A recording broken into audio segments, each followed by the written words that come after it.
मेरा नाम साबिर है और ये जो स्टोरी मैं आपको सुनाने वाला हूँ ये अब से तकरीबन 3-4 महीने पहले मेरे साथ बल्कि मेरी फैमिली के साथ पेश आई थी। हुआ कुछ इस तरह से कि अब से 3-4 महीने पहले हम लोगों ने हैदराबाद के अंदर ही लतीफ़ाबाद में एक पुराना घर, जिसके बारे में कहा जाता था कि गए वक्तों में ये अंग्रेज़ों की प्रॉपर्टी हुआ करता था, वो घर या वो हवेली हम लोगों ने किराए पे हासिल की।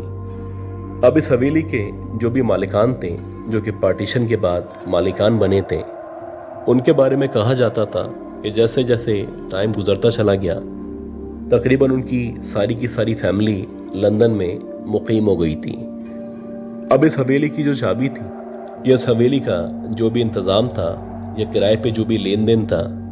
वो उनका एक कज़न था, वही किया करता था। खैर, जब हमने इस हवेली को किराए पे लिया तो इसको लेते ही कुछ अजीब सी वाइब्स थी जो हम लोगों को ना सिर्फ आना शुरू हुई थी, बल्कि हमें महसूस हो रहा था कि इस हवेली को लेके हमने बहुत बड़ी गलती कर दी है। ये कहने को तो एक कुशादा हवेली थी जो कि चारों तरफ से खुली हुई थी, हवादार थी, लेकिन एक अजीब सी वहशत थी, ये एक अजीब सा अंधेरा था जो इस हवेली के अंदर ना सिर्फ मौजूद था, बल्कि जैसे ही रात हो जाती या मगरिब के बाद का टाइम होता तो अक्सर हम लोगों को महसूस होता कि इस हवेली में ख़ास तौर पे जो ऊपर कमरे मौजूद हैं, उन कमरों में से औरतों के बातें करने की आवाज़ें आया करती हैं। एक दफ़ा ऐसा हुआ कि जो मेरी फुप्पो थी, जो कि हमारे साथ ही रहा करती थीं, रात के तकरीबन 2 या 3 बजे एकदम से उनकी आंख खुली। वो बताती है कि पहले तो मुझे शदीद प्यास का एहसास होने लगा और जब मैं उठने के बाद मैंने पानी पिया तो पानी पीने के दौरान ही मुझे ऐसा लगा कि इस हवेली का जो सहन है, उस सहन की तरफ से पायल की या घुंघरुओं की आवाज़ आना शुरू हो चुकी है। और ये जो आवाज़ थी ये इतनी वाज़ेह आवाज़ थी कि क्लियरली पता चल रहा था कि कोई ना कोई है जो कि ना सिर्फ सहन में मौजूद है, बल्कि शायद ऐसा लग रहा है कि बार बार पाँव ज़मीन पे रखने की वजह से मुसलसल घुंघरुओं की या पायल की आवाज़ आ रही है। खैर, कुछ देर तक वो वहीं पे खड़ी रहीं और सोचती रहीं कि ये सहन की तरफ जाएं या ना जाएं। फिर इन्होंने एकदम से फैसला किया कि ये सहन की तरफ जाएंगी और वहाँ जाके चेक करेगी कि आखिर कौन है जो वहाँ पे मौजूद है। पुप्पो बताती है कि जैसे जैसे मैं सहन की तरफ बढ़ना शुरू हुई तो अब मुझे ऐसा लग रहा था कि जो भी सहन के अंदर मौजूद है उसने अपने पाँव को अब ज़ोर ज़ोर से न सिर्फ ज़मीन पे मारना शुरू किया है, बल्कि उसके बार बार अपने पाँव ज़मीन पे मारने की वजह से मुसलसल पायल की या घुंघरुओं की आवाज़ आना शुरू हो चुकी है। और ये जो आवाज़ थी, जैसे जैसे पुप्पो आगे बढ़ रही थी, बतदरीज न सिर्फ बढ़ती चली जा रही थी, बल्कि इस बात की यकीन दहानी करवा रही थी कि जो भी सहन के अंदर मौजूद है या तो वो उछल कूद कर रहा है या फिर यकीनन कोई रक्स कर रहा है। और ऐसे ही हुआ कि जैसे ही पुप्पो सहन में या सहन के सामने पहुंची और उनकी नज़र सहन की तरफ पड़ी तो बताती है कि उन्होंने एक अजीब मंजर देखा। उन्होंने देखा कि एक औरत सहन के अंदर मौजूद है जिसने बज़ाहिर सफ़ेद कलर का लिबास पहन रखा है और उसके जो बाल हैं वो इस कदर लंबे और इस कदर बड़े बाल हैं कि बाल उसके खुले हुए हैं और वो बाकायदा ज़मीन को छू रहे हैं। वो जो औरत है बीच सहन के अंदर मौजूद है और वो मुसलसल गोल गोल कुछ अजीब तरीके से घूमती चली जा रही है। बज़ाहिर ऐसा लग रहा है जैसे वो किसी रक्स का या इसी तरह किसी चीज़ का इजहार कर रही है और डांस करते करते या रक्स करते करते वो इस कदर ज़ोर ज़ोर से अपने पाँव ज़मीन पे पटक रही है कि मुसलसल पायल की या घुंघरुओं की जो आवाज़ है वो ना सिर्फ बढ़ती चली जा रही है, बल्कि इसी दौरानिए में जैसे ही मेरी फुप्पो ने उसके पाँव पे या उसके कदमों पे गौर किया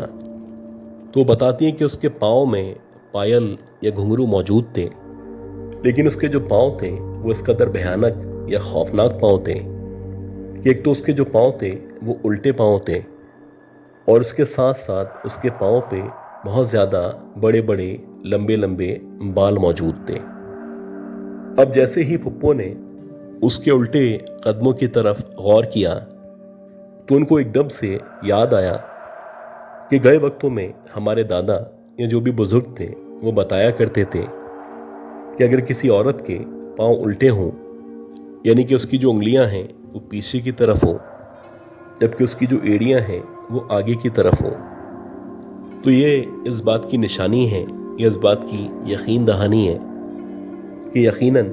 आपके सामने जो मौजूद है उसको चुड़ैल या पिछल पैरी कहा करते हैं। पुप्पो बताती है कि जैसे ही मेरे जहन में ये ख्याल आया तो एकदम से मैं वापस पलटी, और जैसे ही मैं वापस पलटी या वापस मैं अपने कमरे की तरफ बढ़ना शुरू हुई तो मुझे अगले ही लम्हे ये महसूस होने लगा कि वो जो पायल की आवाज़ है वो आहिस्ता आहिस्ता करके मुझे फॉलो करना शुरू कर चुकी है, और ये जो पिछल पैरी है, ये जो चुड़ैल है, वो आहिस्ता आहिस्ता करके पुप्पो के पीछे आना शुरू हो चुकी है। पुप्पो बताती है कि मैं जितना तेज़ हो सकती थी वहाँ से भागती हुई जैसे तैसे अपने कमरे में पहुँची,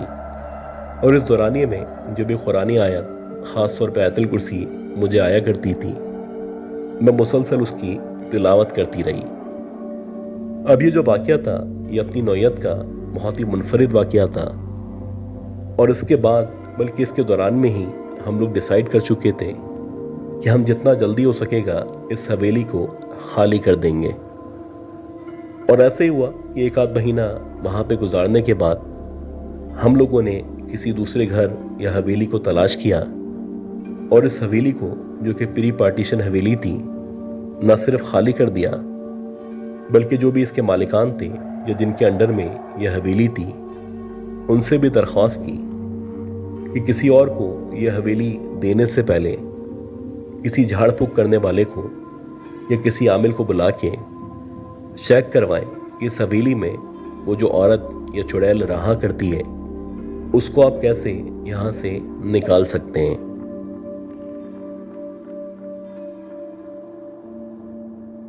ये जो स्टोरी मैं आपको सुनाने वाला हूँ ये आपसे तकरीबन 25 साल पहले मेरे साथ सऊदी अरब में पेश आई थी। जैसे ही मैंने अपना इंजीनियरिंग में ग्रेजुएशन कंप्लीट किया तो मैंने पाकिस्तान के साथ साथ मुख्तलिफ मल्टीनेशनल में, ख़ास तौर पे सऊदी अरब में जॉब्स के लिए अप्लाई करना शुरू कर दिया था। अब अगर आप 20 से 25 साल पुरानी बात करें तो 25 साल पहले बहुत ज़्यादा गोल्डन पीरियड था, यानी कि अगर आप सऊदी अरब या मिडिल ईस्ट जाके जॉब करना चाहते थे तो एक तो आपको जो सैलरीज मिलती थी या जो वेजेस मिलते थे वो बहुत ज़्यादा ज़बरदस्त थे। उसके अलावा जैसे आपकी जॉब होती थी, यानी जितनी आपकी टफ़ जॉब होती थी उतने ज़्यादा आपको वेजेस मिला करते थे। अब क्योंकि पेशे के अतबार से मैं एक सिविल इंजीनियर था तो सऊदी अरब के अंदर मैंने जिस फर्म को ज्वाइन किया उनके पूरे सऊदी अरब में मुख्तलिफ एरियाज़ में, ख़ास तौर पे उस वक्त कुछ डेजर्ट्स थे, वहाँ पे कुछ प्रोजेक्ट्स थे जहाँ पे मुख्तलिफ जगहों पे हमें तैनात किया जाता था। ये जो कंपनी थी जिस कंपनी में मुझे हायर किया गया था ये एक बहुत ही बड़ी नामी गिरामी कंपनी थी। तो इन्होंने जो सबसे पहले मेरी पोस्टिंग की थी या जिस साइट पे मुझे भेजा था ये बेसिकली एक डेजर्ट था जिसे एल्तावा कहा जाता था। ये जो डेजर्ट था, इस डेजर्ट के बारे में मेरे यहाँ जाने से पहले मैंने बहुत सारे किस्से, बहुत सारी कहानियाँ सुन रखे थे, और जब मैं पहली दफ़ा उस डेजर्ट में रहने के लिए जा रहा था तो मेरे जितने भी दोस्त थे, ख़ास तौर पे जो लोग वहाँ पे काम कर चुके थे, उन्होंने ऑलरेडी मुझे इन्फॉर्म कर दिया था कि ये जो जगह है ये सऊदी अरब की सबसे हॉन्टेड जगहों में शुमार की जाती है। अब क्योंकि जो हमारा प्रोजेक्ट था बेसिकली हम एक कंपनी के एम्प्लॉई थे, तो जहाँ पे भी, जिस साइट पे भी हमें भेजा जाता था अगर वहाँ पे रिहाइश का बंदोबस्त ना हो तो जैसे आज के दौर में कंटेनर्स को वहाँ पे रखा जाता है,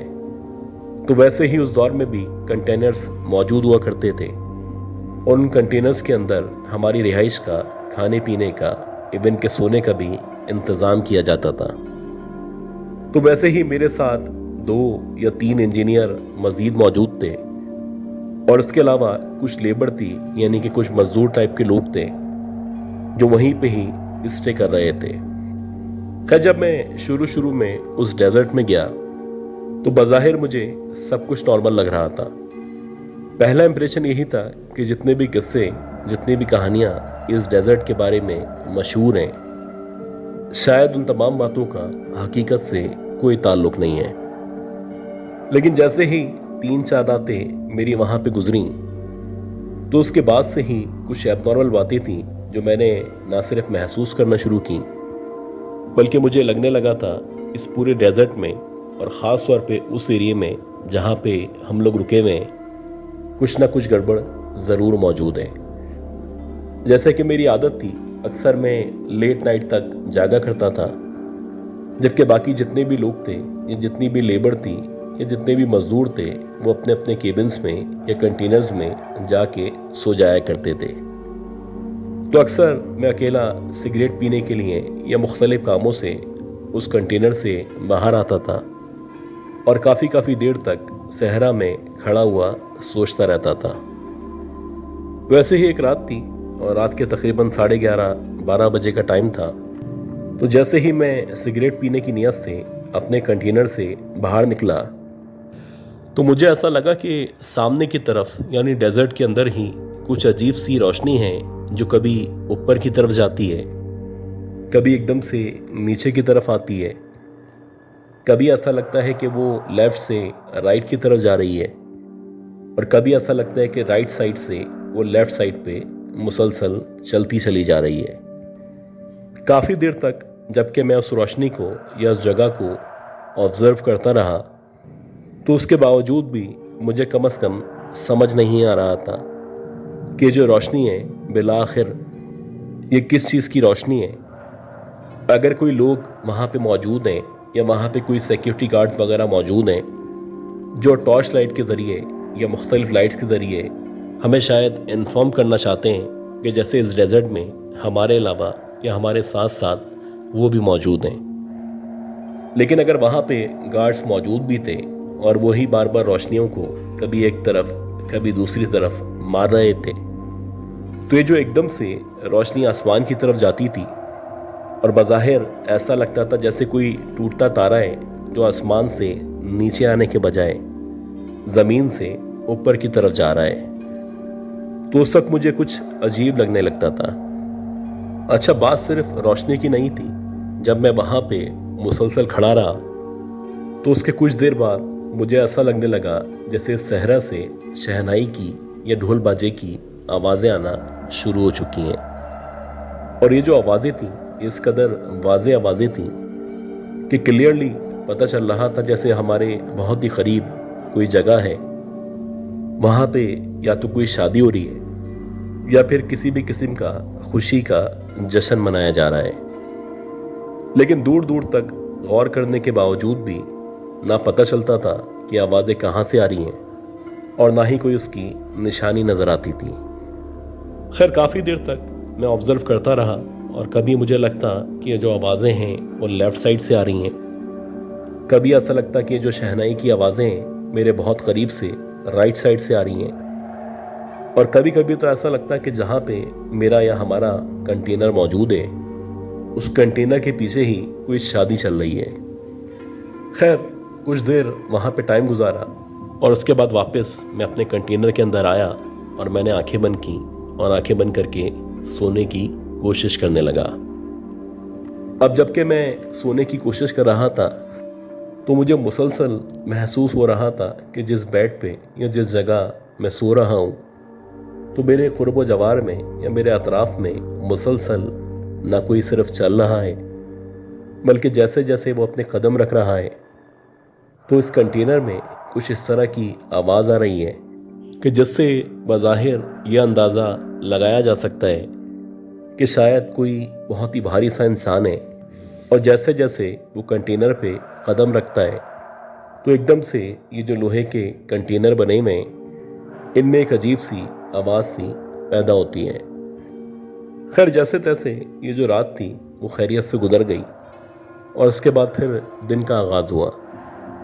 अगला दिन वैसे ही जैसे काम करते हुए गुजरा करता था, काम के अंदर ही पूरा दिन गुजर गया। और जब दोबारा से मगरिब हुई और फिर दोबारा से अंधेरा मुकम्मल तौर पे छा गया, तो एक एक करके जितना भी स्टाफ था या जितने भी लोग थे, ख़ास तौर पे जो फील्ड इंजीनियर्स थे, उन लोगों ने खाना खाया और खाना खाने के बाद सोने की तैयारी करने लगे। अब वैसे ही अगेन मेरी आँख खुली भी थी और काफ़ी कोशिश के बावजूद भी मुझे नींद नहीं आ रही थी। इसी तरह उस केबिन में या उस कंटेनर में जागते जागते तकरीबन मुझे 10:30 या 11 बज चुके थे, और मेरे अलावा जितने भी लोग थे या जितना भी स्टाफ था, तकरीबन सारा का सारा सो चुका था। अब जैसे ही तकरीबन 11 बजे का टाइम हुआ तो एकदम से मुझे महसूस होने लगा कि जो हमारा केबिन है या जो कंटेनर है, उसकी जो छत है, उस छत के ऊपर शायद किसी ने चलना शुरू किया है। बाकायदा किसी के कदम रखने की या उस कंटेनर के ऊपर एक बहुत ही भारी सा वजन आने की आवाज़ें आना शुरू हो चुकी थी। क्लियरली पता चल रहा था कि जो भी कंटेनर के ऊपर मौजूद है, उसने एक तरफ से दूसरी तरफ ना सिर्फ चलना शुरू किया है, बल्कि कभी वो आगे जाता है, कभी वो पीछे आता है, और एक अजीब सा शोर है जो उसने इस पूरे केबिन के अंदर ना सिर्फ बरपा कर रखा है, बल्कि कोई है जो अपनी मौजूदगी का या अपने होने का एहसास दिलाना चाहता है। इसी दौरानिए में जबकि मुझे मुसलसल आवाज़ें आ रही थी, तो एकदम से देखते ही देखते इस केबिन का जो दरवाज़ा था वो ना सिर्फ खुला, बल्कि एकदम से खुलते ही एक बहुत ही तेज़ हवा का झोंका अंदर की तरफ आया। ठीक है, हम लोग रेगिस्तान में मौजूद थे और वहाँ पे आमतौर पे हवा चला करती थी, लेकिन जिस तेज़ी के साथ हवा एकदम से अंदर की तरफ आई थी, और ना सिर्फ अंदर की तरफ आई थी बल्कि उसके साथ साथ बहुत सारी मिट्टी थी जो केबिन के या उस कंटेनर के अंदर आई थी, तो उससे एकदम से ऐसा लग रहा था जैसे बाहर की तरफ कोई तूफान आने वाला है। इसी दौरानिए में जबकि गेट खुला और अंदर एकदम से हवा आना शुरू हुई, तो इसी हवा के साथ साथ या इस हवा के पीछे मैंने देखा कि एक अजीब सा, बहुत ही लंबा सा, तकरीबन 6.5-7 फीट के दरमियान उस आदमी का कद था। बहुत ही गंदुमी या काली सी उसकी रंगत थी, और उसने जैसे सऊदी जुब्बा पहना करते हैं वैसे ही जुब्बा पहन रखा था। वो आदमी एकदम से अंदर दाखिल हुआ। उसकी जो आंखें थीं वो इस अंधेरे में लाल शोलों की तरह न सिर्फ चमक रही थीं, बल्कि ऐसा लग रहा था जैसे उसकी आंखों से आग निकल रही है। खैर, जैसे ही ये अजनबी, जो कि बड़ी ही खौफनाक शक्ल का हामिल था, वो अंदर की तरफ दाखिल हुआ, तो एकदम से मैं चौंक के उठ गया। और जैसे ही मैं चौंक के उठा तो जो भी आदमी था या जो भी मखलूक थी, ऐसा लगने लगा मेरी तरफ बढ़ती चली आ रही है। और जैसे जैसे वो आदमी मेरी तरफ बढ़ता चला जा रहा था, वैसे वैसे एक अजीब बात ये थी कि उस आदमी का जो कद था न सिर्फ बड़ा होता चला जा रहा था, बल्कि देखते ही देखते उसका जो कद था वो इस कदर लंबा हो चुका था कि इतना लंबा तो हमारा कंटेनर या केबिन में नहीं था। लेकिन अजीब बात ये थी कि उस आदमी का जो सर था वो कद बढ़ने की वजह से अब बाकायदा कंटेनर या केबिन से ऊपर की तरफ आर पार हो चुका था। हालांकि ये लोहे की चीज़ थी और किसी आम इंसान का लोहे के अंदर से आर पार होना नामुमकिन हुआ करता है। अब जैसे ही उसका कद बढ़ना शुरू हुआ और वो देखते ही देखते इस केबिन से बाहर की तरफ आर पार निकल गया, तो एकदम से मैंने ज़ोर ज़ोर से चीखना शुरू किया। और जैसे जैसे मैं ज़ोर ज़ोर से चीख रहा था, तो मेरे साथ जितने भी लोग थे वो सारे के सारे ना सिर्फ उठ चुके थे, बल्कि उन सब ने भी उठते ही ये मंजर देखा कि एक आदमी जो कि बहुत ही लंबा सा आदमी है, और उसकी जो गर्दन है या उसके सीने से ऊपर का जो हिस्सा है वो बाकायदा कंटेनर के ऊपर से बाहर की तरफ आर पार हुआ है। ये मंदिर देखते ही जितने भी स्टाफ मेंबर थे, ख़ास तौर पे जितने भी लोग मेरे साथ थे, उन सब ने आयतुल कुर्सी पढ़ना शुरू कर दी। और जैसे ही इन सब ने आयतुल कुर्सी पढ़ना शुरू की, या जो भी कुरानी आयत इन लोगों को आया करती थी, उन लोगों ने इसकी तिलावत शुरू की।